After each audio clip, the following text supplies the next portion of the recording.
Hola, soy Ignacio Torralba y esto es Entender de Vinos.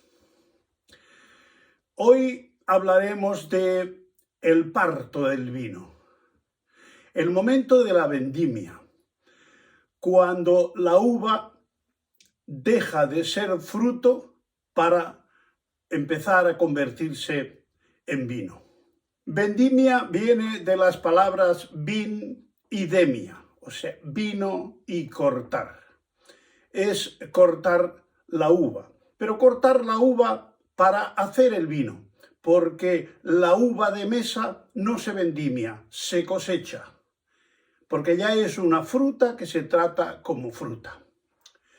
El viticultor es en realidad un domador de viñas, porque la viña, si por ella fuera, todo lo echaría en hojas, en trepar y en hacerse grande y en tener vitalidad, y de vez en cuando echaría un racimito para mirar de procrearse.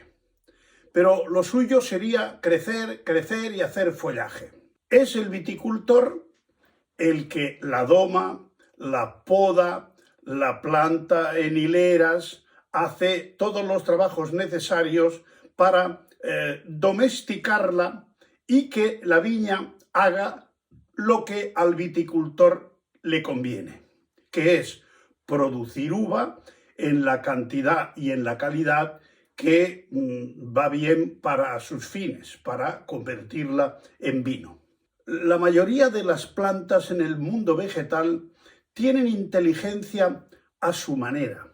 La viña sabe que si deja caer los frutos con la semilla al suelo, le va a salir competencia, va a salir otra viña allá a su pie. Y eso a la viña no le conviene. Por eso la viña envuelve sus semillas en un estuche atractivo, muy dulce, con colores llamativos, para que los animales lo coman y vayan a depositar las semillas cuanto más lejos posible. Pero esto es cuando la viña sabe que las semillas de su fruto están con capacidad de reproducirse, porque mientras no es así, están envueltas en un recipiente de color algo repelente, de un color verde, de un sabor agraz, que significa ácido, áspero, amargo en todos los sentidos, por lo tanto, nada atractivo para los animales. De hecho, los animales lo respetan al límite. Todo y que la uva tiene en la piel una frontera defensiva en la que tiene taninos e histaminas que hace desistir a los insectos, sobre todo, de picarla. El grano de uva viene a ser en el mundo de la viña como una especie de huevo, donde el embrión de la futura viña son las semillas que tienen a su disposición todo un alimento que es la pulpa de la uva, y luego están protegidas por una muralla exterior que es la piel de la uva, que protege con determinadas sustancias y además físicamente lo que es su precioso contenido, que son al fin y al cabo las semillas, que es la parte más noble del fruto, a los efectos de la reproducción de la viña. Hasta que la semilla no está lista para germinar, normalmente sus frutos no son ni atractivos, ni dulces, ni de colores bonitos y tal. Están ahí pasivos y sin llamar mucho la atención. La maduración de la uva pasa por diversas fases. Hay una época en la que empieza a abandonar esos tonos verdes, empieza a hacer un pequeño giro, y es cuando empieza la llamada fase del embero.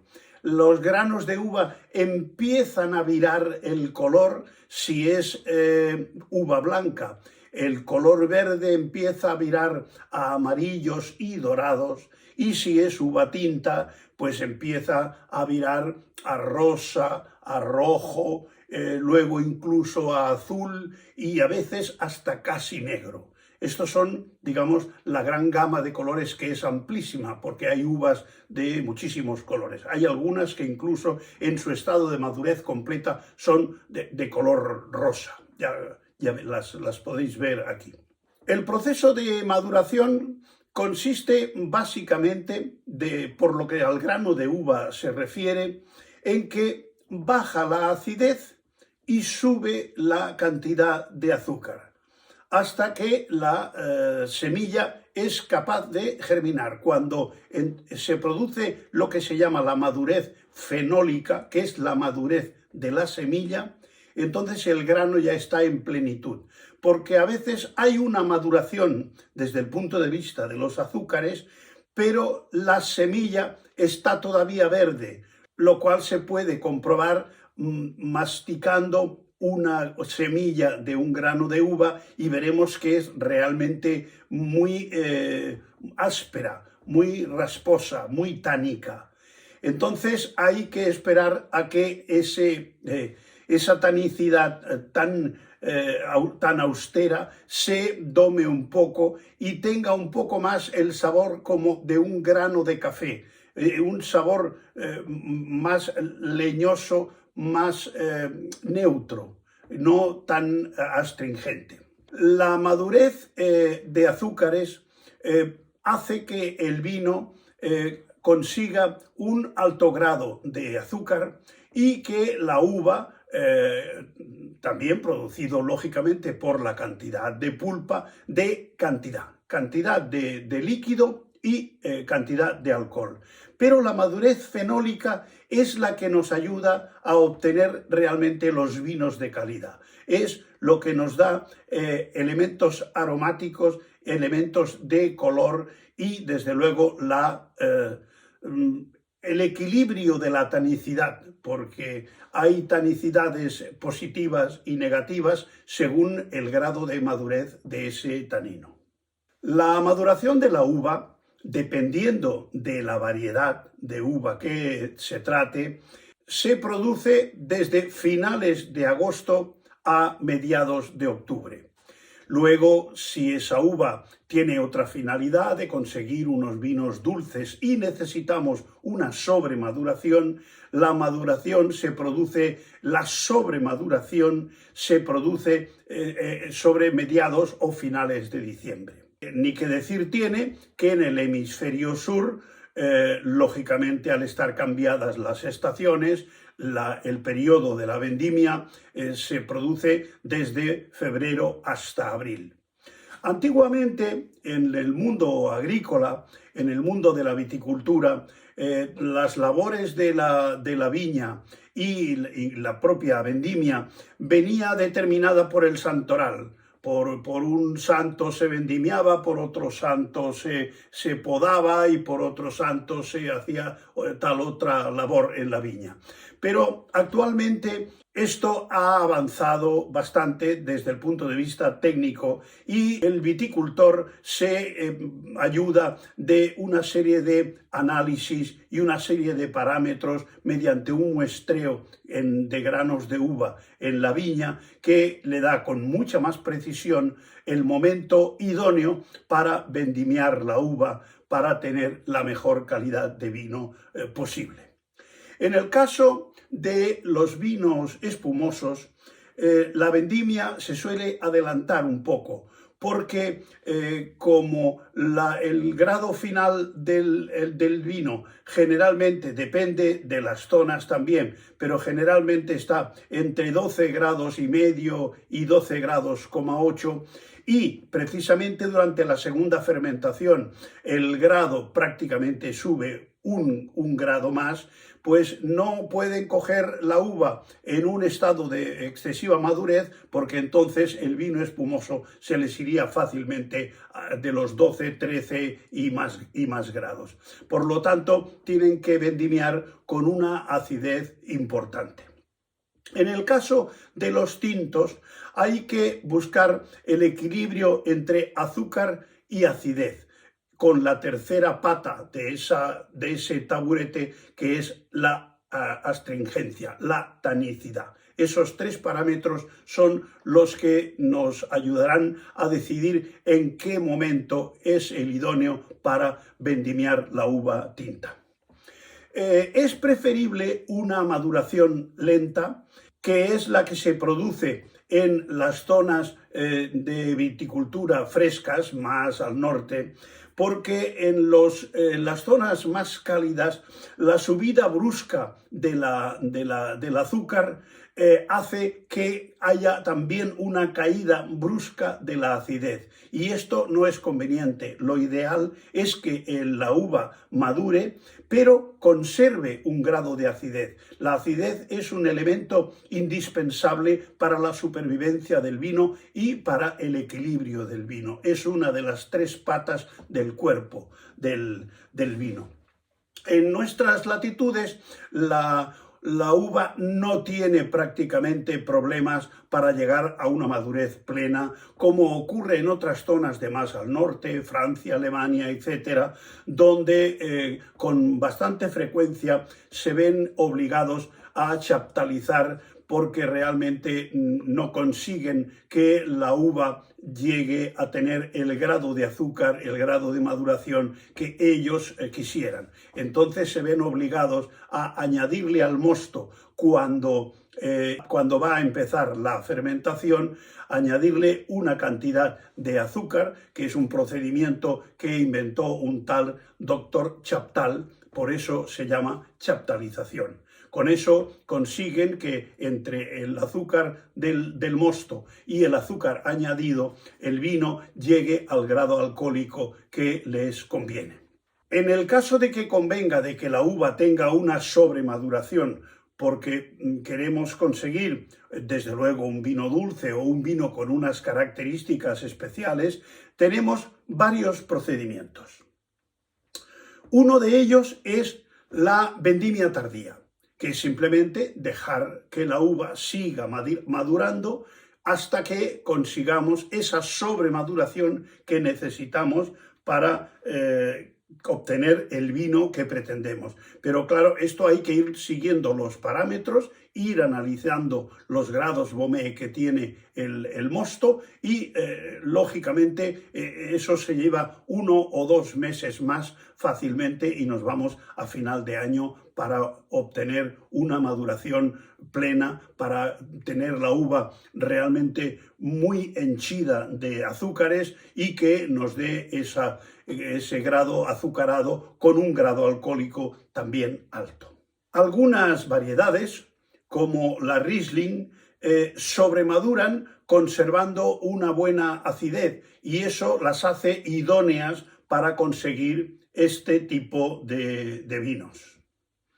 También ocurre con los moscateles, que son muy propios para hacer vinos con buena maduración y para hacer vinos dulces. Otro procedimiento para conseguir una sobremaduración, para conseguir una mayor cantidad de azúcares, es el sistema del asoleo. Es poner las uvas, una vez vendimiadas, al sol, con las temperaturas, lógicamente, de final del verano, como se hace, por ejemplo, en Montilla Moriles, como se hace en Málaga, para conseguir que la uva se cargue más de azúcares, pero no a base de más maduración, sino a base de perder agua por el método del asoleo. Eso hace que el mosto conserve un cierto grado de acidez, lo cual es muy importante para que los vinos dulces no resulten empalagosos, porque ese puntito de acidez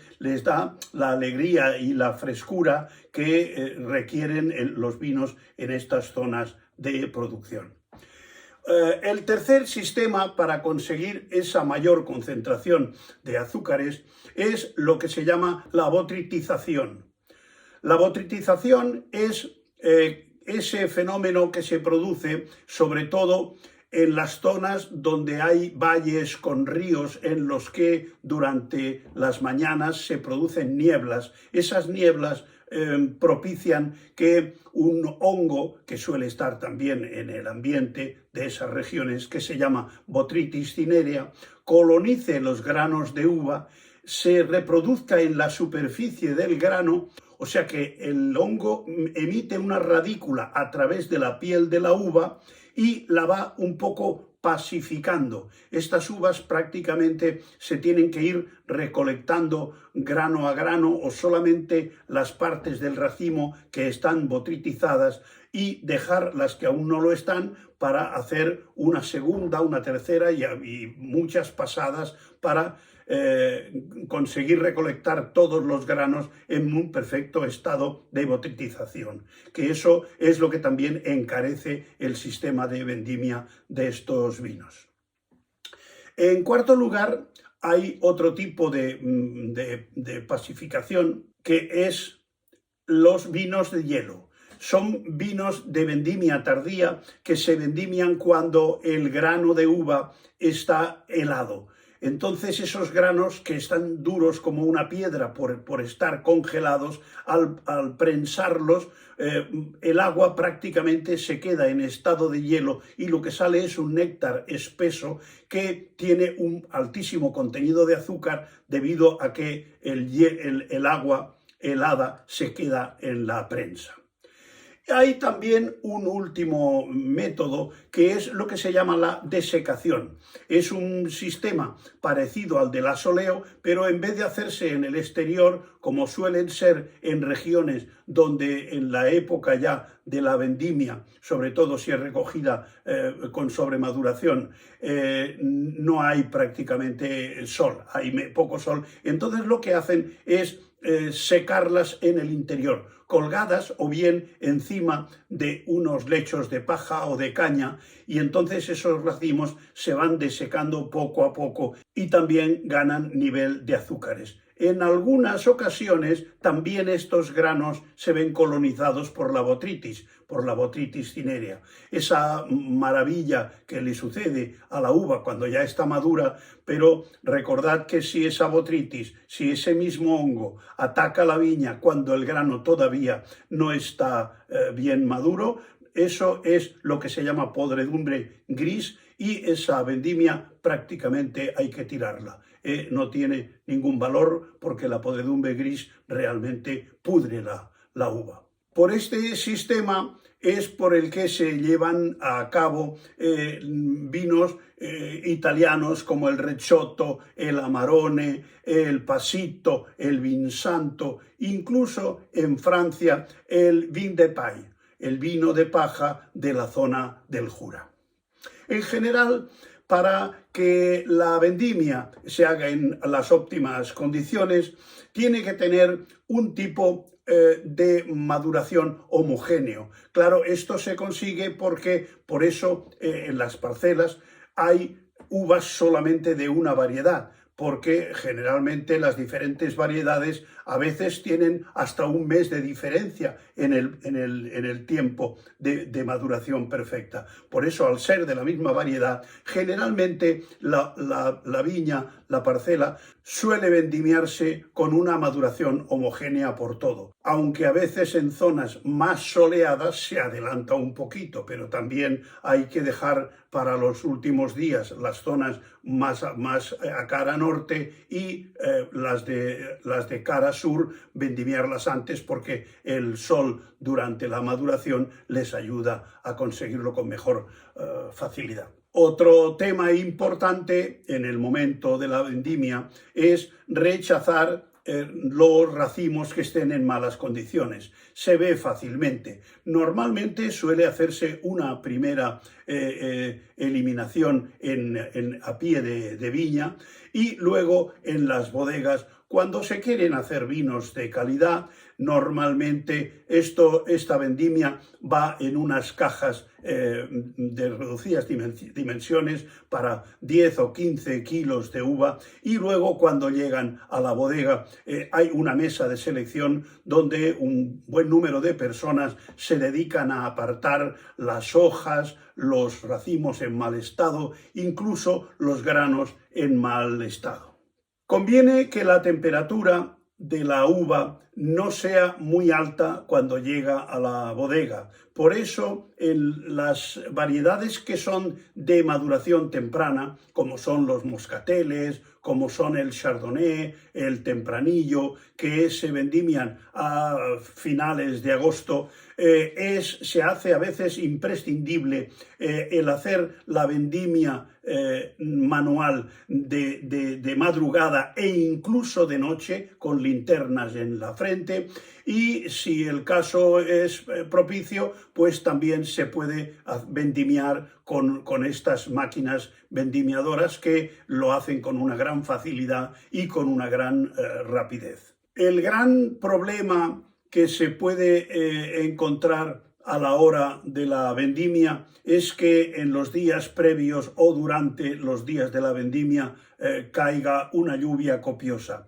Esto es tremendamente malo porque hace que el grano se hinche de agua, y entonces esto rebaja el grado del vino. Y además, si después de esta lluvia no viene un poco de airecillo que seque el racimo, esa humedad entre los granos del racimo hace que las uvas incluso se puedan llegar a pudrir. Por eso la lluvia durante la vendimia o durante los días previos a la vendimia suele ser un inconveniente extremo.